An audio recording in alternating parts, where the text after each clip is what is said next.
Hola, ¿qué tal? ¿Cómo estáis? Aquí estamos de nuevo con una clase de AKDF Original, esas clases donde hablamos un poco más en profundidad de algunos de los temas del mundo del entrenador y que podemos aplicar con nuestros equipos. Hoy vamos a hablar de los principios de la presión tras pérdida. ¿Qué tenemos que tener en cuenta para hacer una buena presión tras pérdida?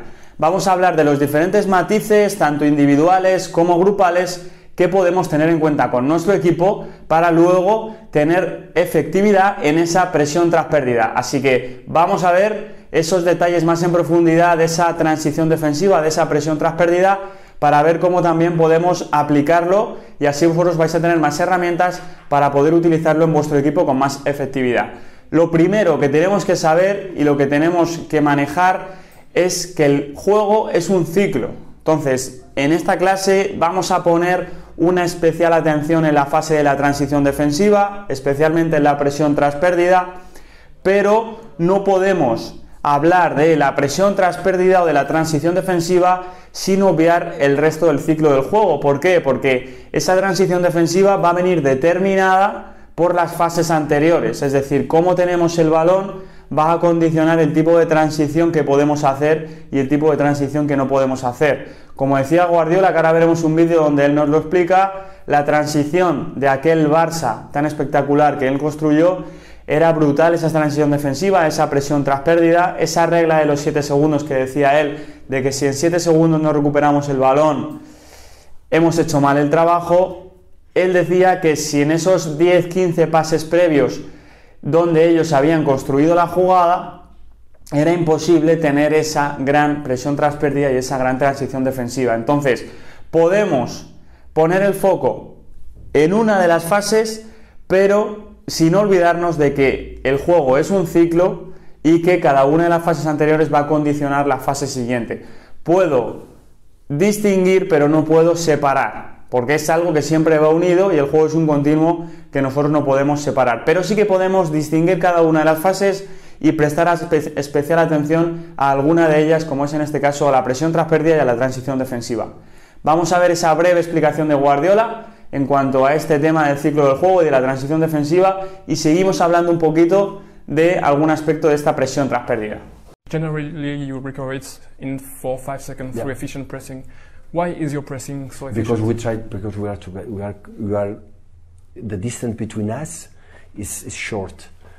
So even in the faster or the quicker or the more physical players, when the distance are far away, you cannot arrive because the ball is always quicker than us. So that's why it's try to move on in the same time. So when you lose the ball after a sequence for 10, 50, 20 passes, that helps us to be together. The sequence of the passes is to move and to be together. That's why it's more complicated. Vamos a hablar ahora en función de dónde perdamos el balón, los comportamientos que vamos a tener como equipo para hacer una buena presión tras pérdida. Si la pérdida ha sido en última línea, es decir, estamos atacando y la ha recuperado la línea defensiva del rival, ¿vale? La última línea que nos está defendiendo, tenemos que tener varias cosas en cuenta. Poseedor siempre apretado, es decir, el jugador que ha recuperado el balón de ellos, siempre tenemos que presionar.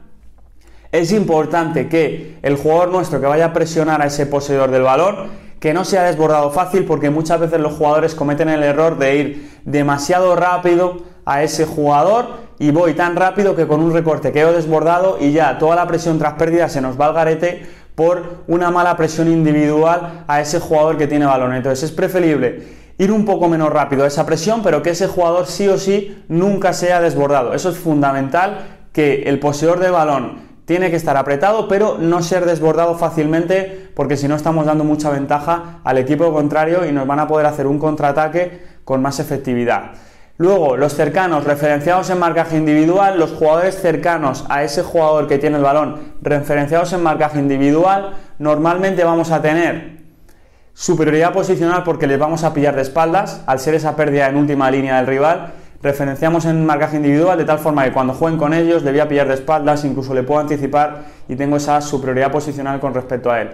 Y luego los alejados, bascular hacia el lado del balón Y luego ver dos cosas, si hay amenaza de pase, es decir, si yo soy alejado y veo que van a poder jugar con un jugador que está cerca mío, un rival que está cerca mío, también referencio en individual.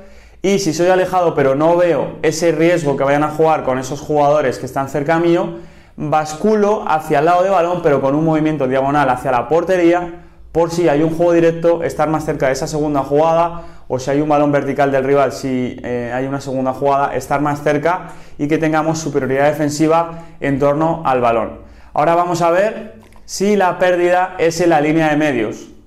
Hemos dicho una pérdida en línea defensiva del rival, donde recuperan en su línea defensiva, y ahora recupera la línea de medios. Lo primero, leer qué tipo de pérdida es, cubierta o descubierta. A esto me refiero. Si la hemos perdido en la línea de medios y no hemos podido apretar a poseedor por lo que sea, porque nos ha pillado lejos, sería una pérdida de descubierta. Lo primero que tendremos que hacer es temporizar e ir para atrás. Si hacemos la presión tras pérdida, seguramente nos vayan a superar. Y luego pérdida cubierta si el poseedor está apretado, como vemos en el segundo punto, igual que antes, sí que podremos hacer esa presión tras pérdida con éxito. Los cercanos, de nuevo, referenciados en marcaje individual. Los cercanos por detrás de balón, es decir, nuestros delanteros, evitar la vuelta y el pase atrás, porque si hay un pase atrás con éxito y nos giran al otro lado, ya nos van a superar seguramente esa presión tras pérdida. Entonces, referenciar en individual también a esos centrales, por ejemplo, o a ese lateral de la línea defensiva que está detrás de la línea que lo ha recuperado, para que no nos giren el balón.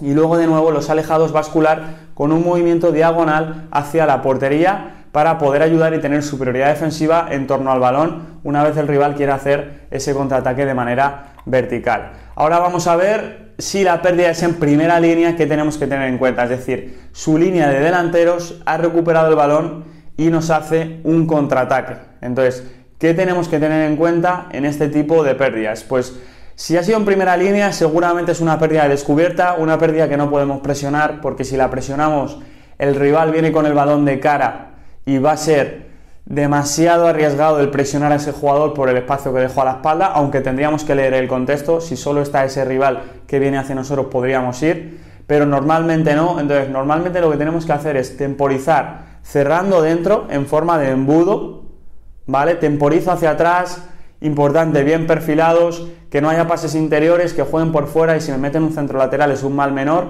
Temporizo cerrando dentro en forma de embudo, ¿vale? Siempre protegiendo portería. Importante, los de detrás de balón, replegar a máxima velocidad, los superados, replegar a máxima velocidad. En este caso la presión tras pérdida sería prácticamente imposible, pero tenemos que hacer otro tipo de transición defensiva, por eso también hablamos de ello.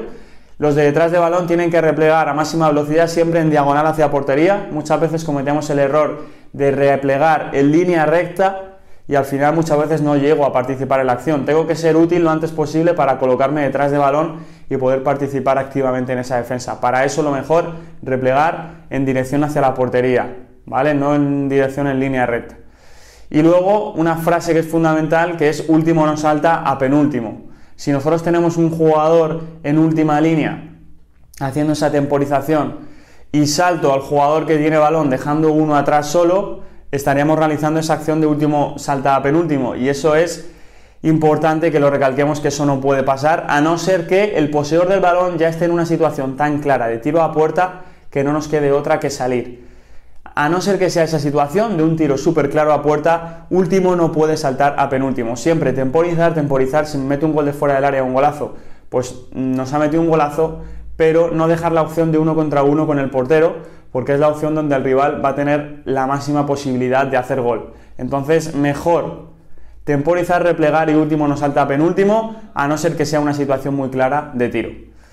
Pues ahí hemos visto las 3 situaciones en las que podemos perder el balón, donde una va a ser más factible la presión tras pérdida, como es en la última zona, si lo perdemos en esa última línea del rival. Si es en la primera línea será casi imposible hacer la presión tras pérdida, y si es en la línea de medios, pues tendremos que decidir si estamos en buena disposición de apretar esa pérdida y es una pérdida cubierta, o si no lo estamos y tenemos que temporizar para luego pasar a la fase de defensa organizada.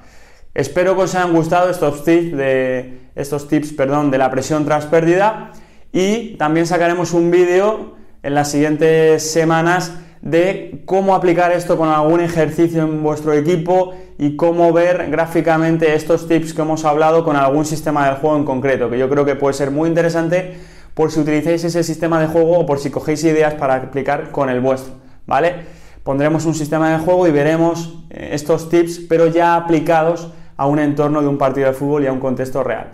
Así que espero que os haya gustado y muchas gracias por estar con nosotros en este vídeo de la presión tras pérdida. Os espero en el próximo vídeo de Acadev Original.